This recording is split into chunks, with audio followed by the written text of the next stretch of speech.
Flexi strong talks के 15th episode में आप सबका बहुत स्वागत है। I am your host Lokesh Nathani और मैं आप सबका तहे दिल से शुक्रिया अदा करता हूँ आज हमारे साथ जुड़ने के लिए।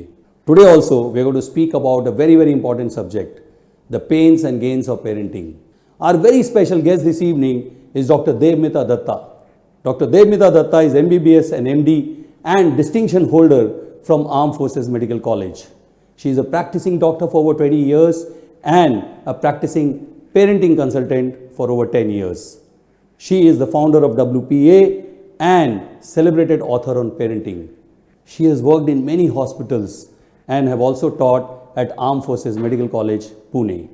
She applies both physiology and neurology to parenting. It's my absolute pleasure and honor to welcome the inspiring, the successful and the subject expert, Dr. Debmita Dutta. Almost everyone has heard the formula, no pain, no gain. And it works perfectly in our working life. And because it works so well where we work, we tend to apply it to parenting as well. So when parents come to consult with me, they often make statements like, "It's okay if my child hates me today. I am willing to suffer the pain that comes from that hatred because I know that I am doing what will make my child successful. And tomorrow, when my child is successful, they will turn around and say thank you, and that will be my gain." But does it really work in parenting? No, this formula does not work in parenting because when we feel pain, we also get scarred by that pain.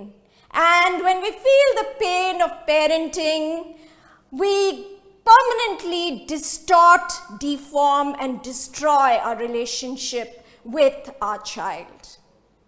So in the next few minutes, let us dismantle this belief that we need to suffer through pain to gain in parenting, and let us construct a new plan for gaining in parenting without pain. So the pain of parenting is actually very real. So when parents come to me, they make statements like, "You know, doctor, it hurts me so badly when my child doesn't listen to me. Doctor, my heart hurts from the way my daughter behaves with me." And this pain is really real for all of us. It comes from various sources, but there are 4 main sources of this pain. The first is disrespect. When your child doesn't listen to you, when you feel disrespected, it hurts. It hurts intensely. सुनता ही नहीं है doctor साहब, सुनता ही नहीं है. That's a parent in real pain. The next thing that causes pain is fear, followed by guilt. My child is on the phone the whole day, lies on the sofa, goes through the phone, eats junk food, doesn't clean himself, doesn't clean the surroundings, doesn't do anything which is useful even remotely, doesn't study, doesn't work hard. What will happen to this child? Fear. Fear grips your heart, and that is painful. And that is followed by guilt, which is even more painful. Is my child behaving like this because I am such a bad parent? Extremely painful. The third source of pain is feeling exploited and used. सारा दिन कपड़े ले दो, mobile ले दो, party में जाना है पैसे दे दो, मूवी देखना है पैसे दे दो, and they listen to nothing of what we have to say. Feeling used hurts. Feeling exploited hurts terribly. And the fourth, the last, but definitely not the least source of pain, feeling disappointed and frustrated We have tried everything, doctor, from threatening to punishment to praising to doing everything, and nothing is working. It hurts when you try everything and nothing works. So, because it causes so much pain to us, we immediately start blaming our child and say, he's purposely doing that. She purposely does it to hurt me. I know. But that's not the fact. Children never want to hurt their parents. Think of yourself. If you do something wrong, the one person you don't want to tell about that wrongdoing is your parent. You want to hide everything that you've done wrong from your parents. Why? Because you don't want to hurt your parents. It's as simple as that. No child in this world wants to hurt their parent.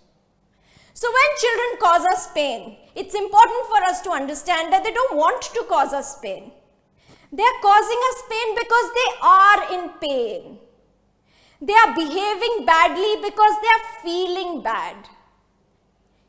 Behavior is merely an expression of emotion, and emotion spilling over comes out in our behavior. And when children feel bad, they behave badly.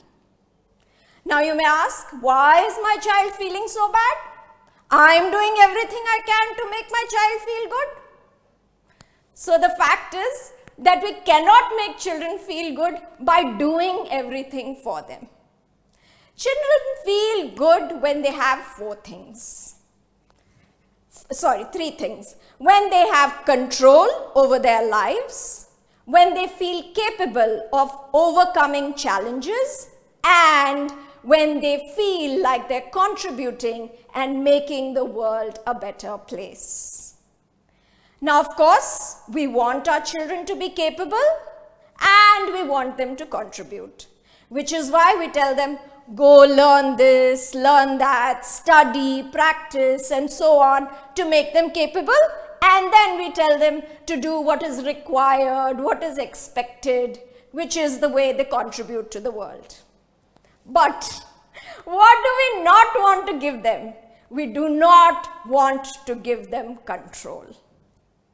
So if you compare the life of your child to a car, you would find that you want your child to get into the car, to learn how to drive, and to drive to their destination, but you don't want to give them control over the steering, the accelerator, and the brake. What this essentially means then, if a person is sitting in a car and does not have control over the steering, brake, and accelerator, it essentially means that the person is not driving. Now, imagine yourself sitting in that car. If you don't have control over any of the things, slowly you lose interest in what the other person is doing with the accelerator, brake, and steering. You'll go to the back seat, you'll start watching a movie, and you'll start eating popcorn.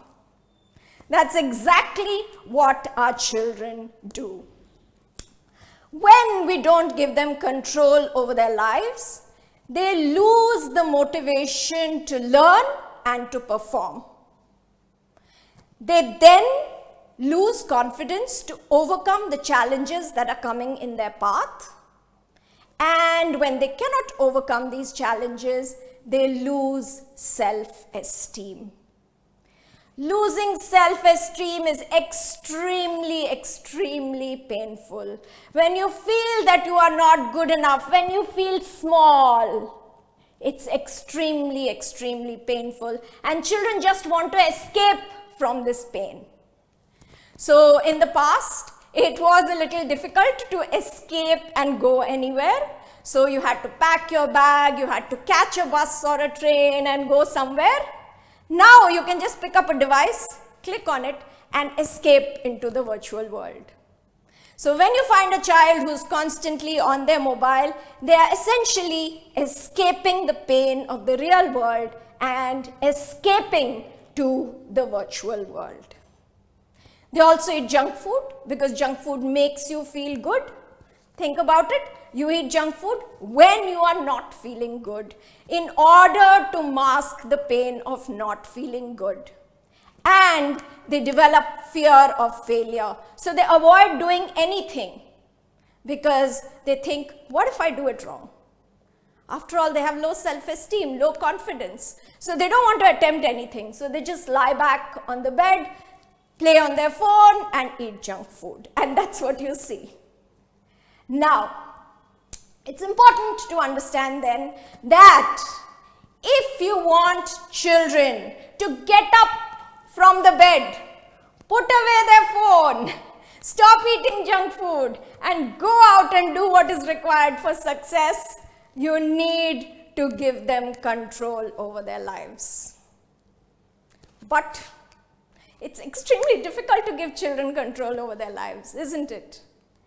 We fear that if we give children control over their lives, if we give them the steering, then they will steer in a direction that we don't want them to go to.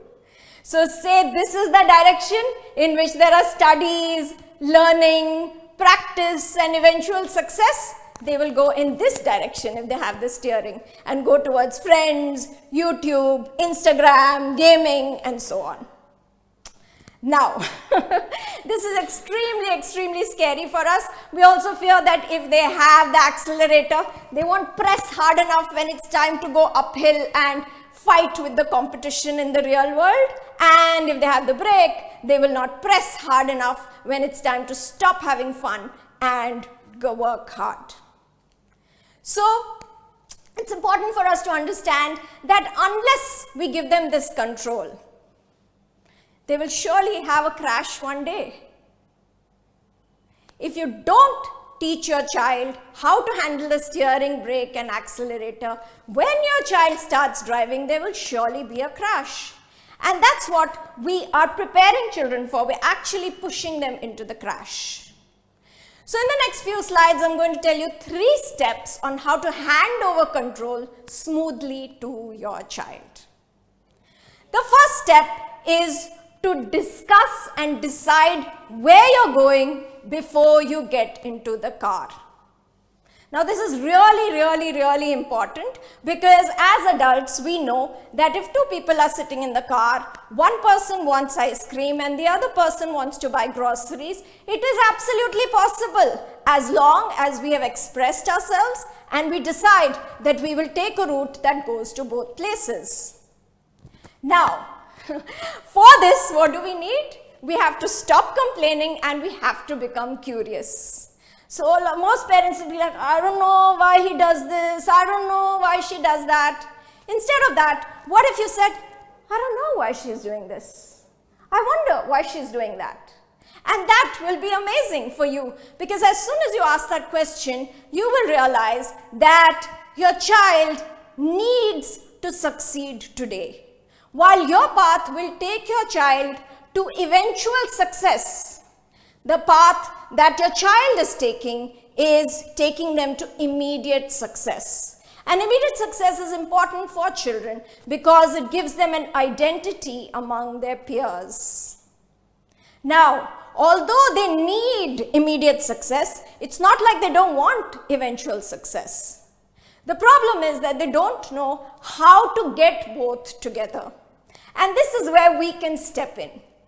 As soon as we realize that my child wants this but also needs this, we can bring both together, help them to manage time and help them to achieve both.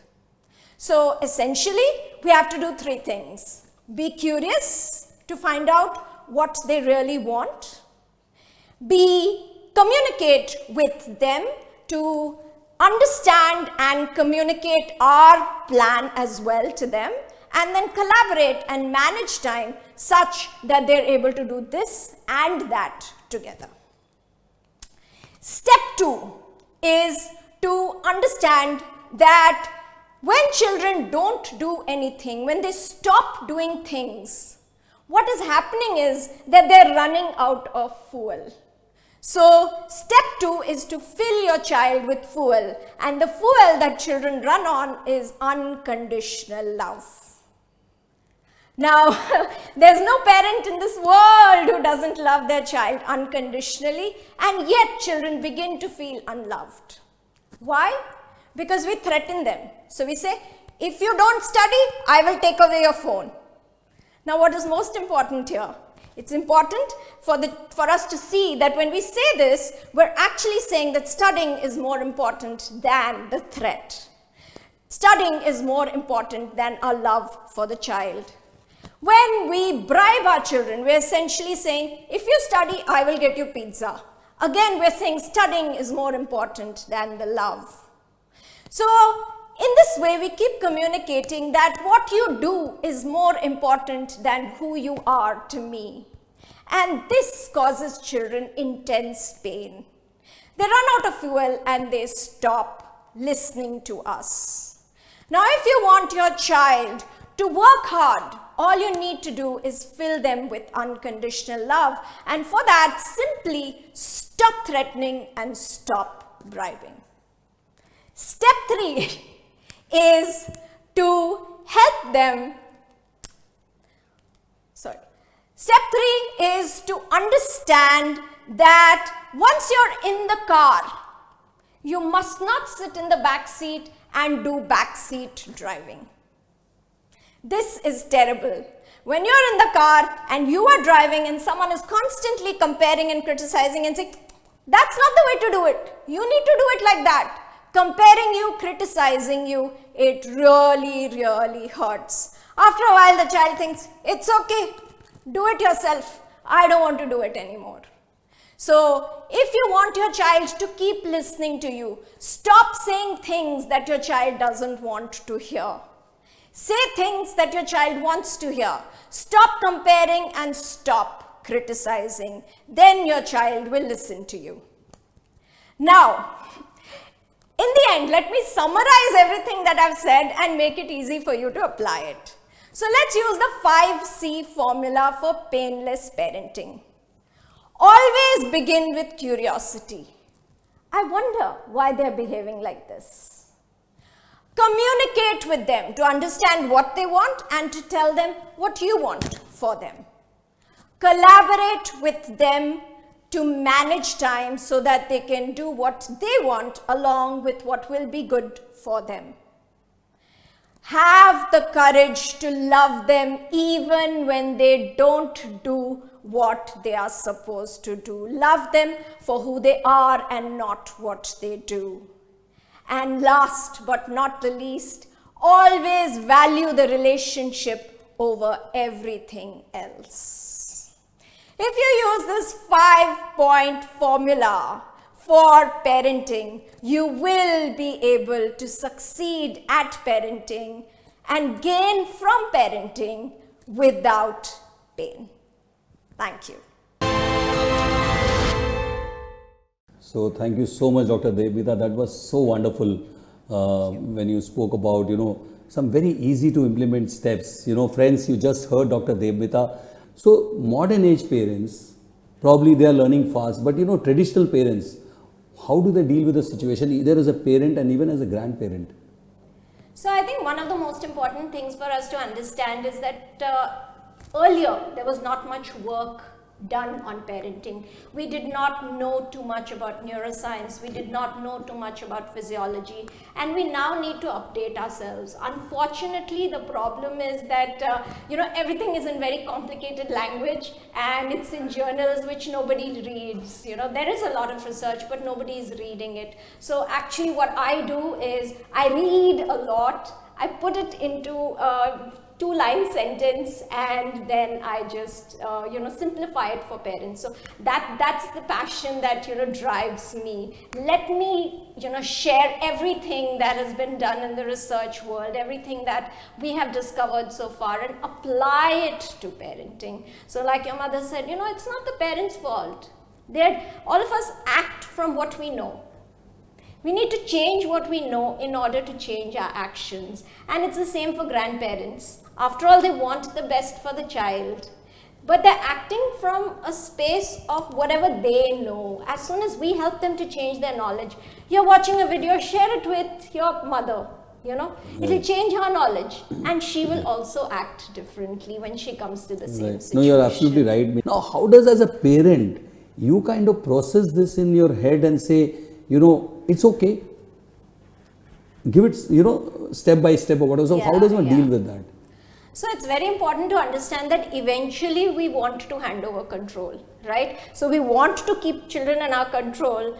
Today, when they're 16 years old, if they listen to us and they ask us everything and they follow our instructions, we'll be very happy. But if you have a 40-year-old child who keeps coming to you and asking, Mama, what should I do now? Mama, what should I? And I have many parents who come and complain like that we are fed up. They don't decide what they want in the menu. They cannot decide what to wear. We are fed up of answering their questions. So we want them to make independent decisions. It's very important from the point of view of safety as well. We're not always going to be with them. They have to make wise decisions. They have to say, no, I will not do this. Yes, I will do this. And not everything is going to be easy to say yes or no to, but they will have to decide. And it's only when we give them control that they will actually, feel the impact. Otherwise, if something goes wrong, say you are my parent and you made a decision for me. If something goes wrong for me, I'll just blame it on you. Right. And that will never teach me anything. Because, say, you teach me for the exam. I go, none of what you've taught me comes in the exam. I come back and say, you don't know how to teach me. Right? But if I am studying it, I'll go back and say, oh my God, I didn't study anything which came in the exam. That means I was studying the wrong things. So I need to find out what needs to be studied. But children cannot discover this on their own, because when they fail, they just want to run away. Right? So at that time, we have to be with them. And we have to show them that, look, this is the mistake. Look at the mistake. Understand why you've made that mistake. Right. And learn from that mistake. That's how we have all learned. So, when we show children that we are also vulnerable, we also make mistakes. You have also made a mistake. Just learn from it. When we give them actual control, that's when they really learn how to use the control. Otherwise, they're always in the blame game, and that is dangerous. They do things just to take revenge. You told me not to do it. Now look what has happened. Now I will do the exact opposite. Well, there's a question from Shalaka. She's saying, if we give them control, I feel kids are happy with less. They say, I'm happy I passed. I don't want to get 90 or 100. How can we let them steer and bring them to, no, it's not 70, 80, it's a 90, 100, because I as a parent feel that you have a bigger potential, higher potential than what you're actually doing. Now, how does parents get to know about the potential of the child, and how do they resolve this conflict? So, I think it's very important for us, first of all, to understand how much is enough for us at what stage. Right? So, if your child feels that a 70 is enough for me at this point, I think we should be satisfied with that. At a later point, when you build them up to a good 70, when that 70 is really coming from their own hard work, they immediately will think, okay, now let me get a 75. Next exam, let me get an 80, right? So that's how they push themselves. But if you keep pushing them, so it often happens that we are pushing children and making them get those 10 on 10s and 100 on 100s through the primary years. When they come to 7th standard, suddenly everybody is getting marks in the 60s, and parents get so upset. So we should have taught them right from the beginning that the 10 on 10 is not important. It's the learning which is important. And learning is addictive, Right. The more you learn, the knowledge gives you power. Right. And as you get more and more power, you want more and more power. Right. So you learn more and more. So, it's addictive. And I think one of the biggest examples in front of them are the parents themselves. So are you learning something? Are you striving for more? Or are you satisfied with what you have? Right? And are you showing your child that you're striving for more? So I think it's really, really important for us to come back every day and say, okay, this is what I have today, and that is what I am aiming for next month. And this is the path I am planning to take. And we can also ask for their opinion. Like, for example, I always ask my daughter, do you think this is a reachable goal for me? And she'll say, yeah, mama, do it. So if I say, okay, shall I do 2 workshops in a day? Do it, mama, I'll help you. If you can't do it, I'll help you. So, that's a confidence which comes slowly from seeing that, everybody wants to do better. I should also want to do better. And it's about the knowledge, So all of us, we work. Why do we work? Money is a very small motivator. The main motivator is knowledge. That I know more than I knew yesterday, right? And this is what we must teach. Now, there are few things where, as a parent, I only have control on my pains, which comes from parenting. Now, what do I do as a parent to kind of calm myself, to kind of tell myself it's okay, deal with it. Like you deal with other pains in life, deal with it, it's okay. Yeah, tomorrow will be better. So how do we, if you go through such pains, I'm sure you also, in your parenting times, you'll also have these situations. So how do you deal with it yourself and come to accept it and say, it's okay, let's, how do you do that? So yes, like if you ask me in my life, there are so many times when I go through intense pain. So say my child is getting bullied by somebody. It's intensely painful. She wanted certain marks and she didn't get it.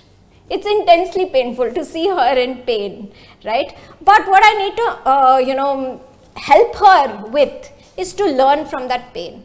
So pain is a great teacher. And we must not leave that pain to drive us into a path of doing nothing. So we must realize that pain is here to teach us something. There is something that we can learn to do differently next time. So why did we not get those marks? Let us analyze, let us find out what we can do for the next exam so that we get what we aspire towards, right? If we got bullied, we need to build our self-esteem a little more.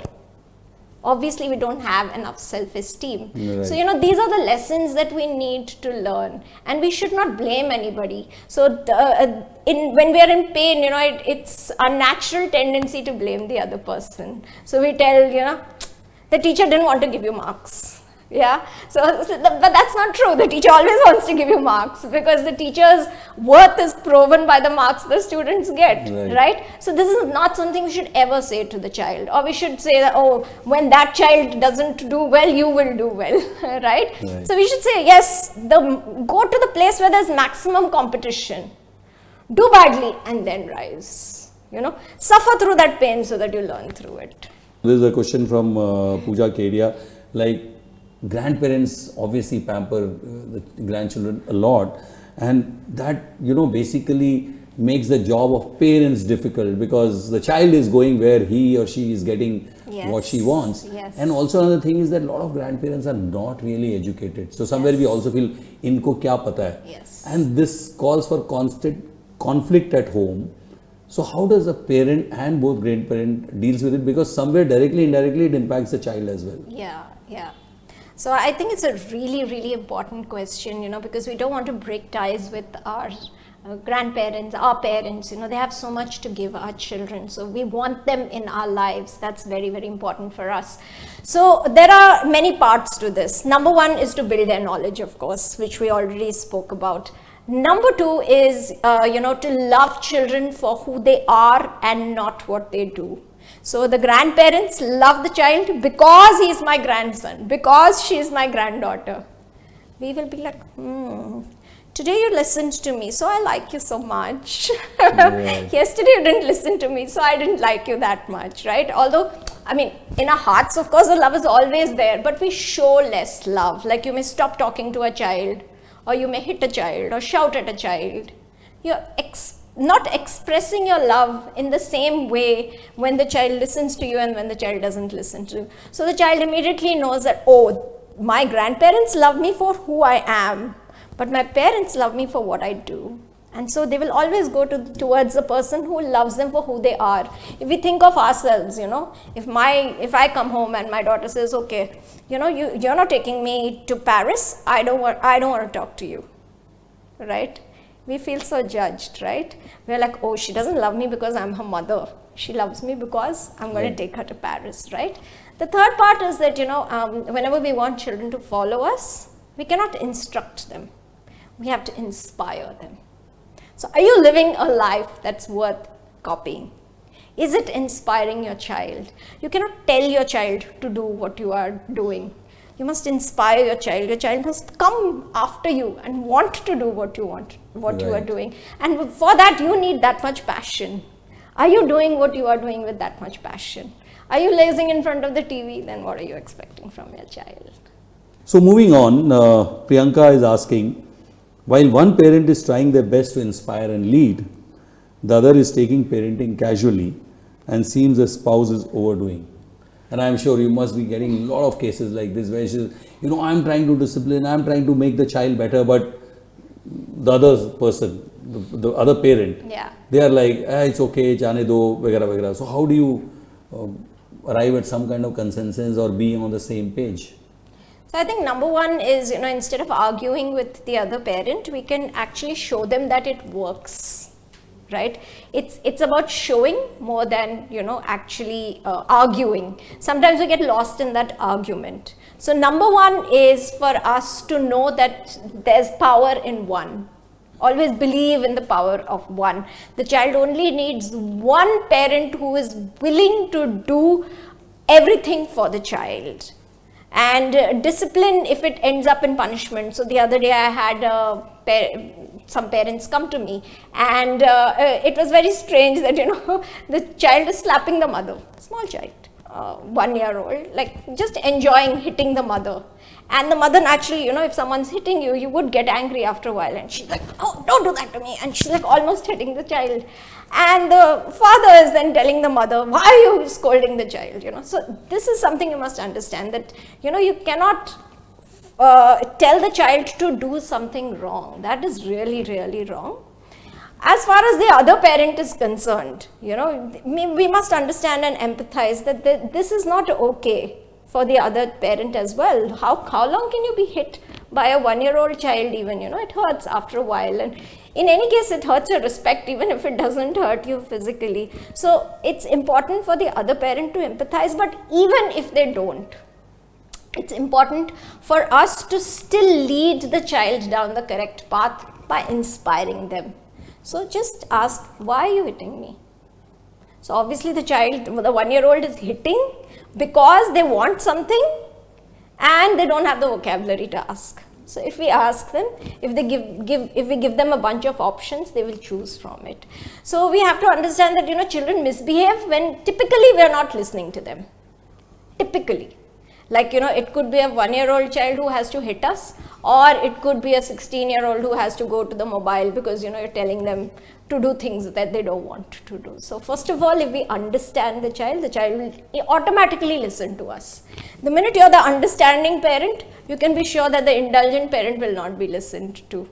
The parent who understands is the parent the child will listen to. So if the other partner is not cooperating with you, communicate with your child more. Become the friend.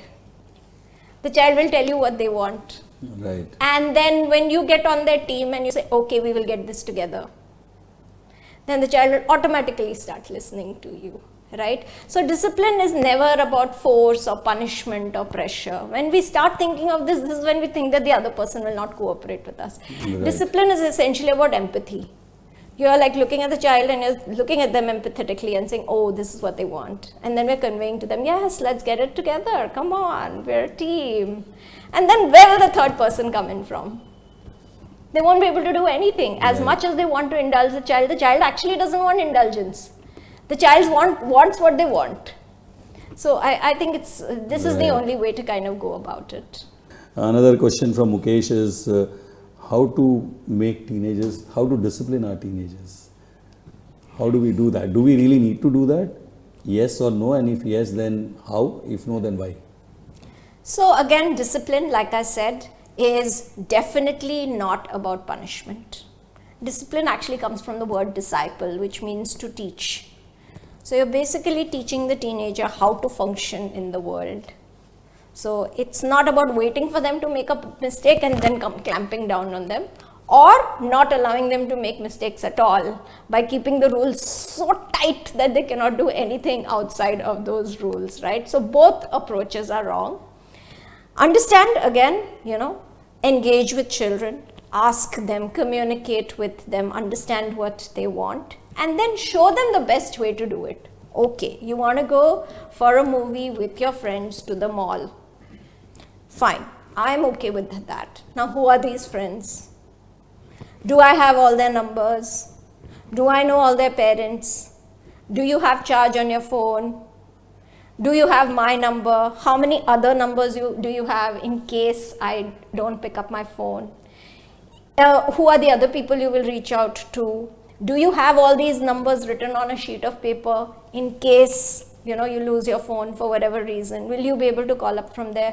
What are the contingency plans when things go wrong? So when we discuss this with children and we empower them to get to their goal, that's what real discipline is about. That we're not jumping and doing things. We're not jumping and doing things that we want without thinking about the consequences. So discipline for teenagers essentially is just helping them to look into the future. So teenagers have no capacity to see what happens in the future, and they cannot link the past with the present and present with the future. This is why they make so many mistakes, and as discipline, this is what we need to do for them. We need to show them that, look, this is what you did in the past and this was the consequence. Now if you do this will be the consequence. Right? Now, do you want the same consequence again? Remember how unhappy you were with this. Not I was unhappy, you were so unhappy with this. You don't want this to be repeated. Let's make a different plan. So that's what discipline for teenagers looks like. It's not punishment, it's not control. So one last question from Priyanka. She and her husband both don't like to raise voices. They always make it a point. Beautiful. But their 5-year-old child yells at friends to get something. And obviously they are not liking it. So how do they control this or make him understand that it's not okay to yell or raise your voice? So one of the things we must understand about yelling is that we yell when nobody is listening to us. Right? So why don't people listen to us? Number one is because we don't have the vocabulary. Right? So in small children especially, they just don't have the vocabulary. So building the child's vocabulary, I think, would be step one. And that is only by talking to the child a lot. Like, if I want something, am I just going and doing it without raising my voice? Or am I really communicating and putting it into that many words so that the next time the child can also, use those words? That's step one. And step two is, you must understand that children shout when they have low self-esteem. When they feel small. If you feel big, right, you won't need to raise your voice. You say it softly and everyone will just automatically listen to you. Right. It's when you are made to feel small that you feel that you need to shout in order to be heard. So, raise the child's self-esteem. Listen, and self-esteem is only raised by listening. If I don't listen to you, you will feel put down, right? It's the same with children. If we don't listen to them, they feel small. They feel put down. And that's when they are down, they need to shout in order to get the other person's attention. So I think there are just two parts to this. Build the vocabulary and listen to the child so that the child learns how to talk and builds their self-esteem. Finally, thank you so much, Dr. Debmita Dutta, for taking time out, coming all the way from Bangalore and answering all the questions patiently. I really loved the simplicity in which she explained everything, and I'm sure आपने सुन तो लिया है. अब अगर इसको आप practice करेंगे धीरे धीरे तो chances are it will make a difference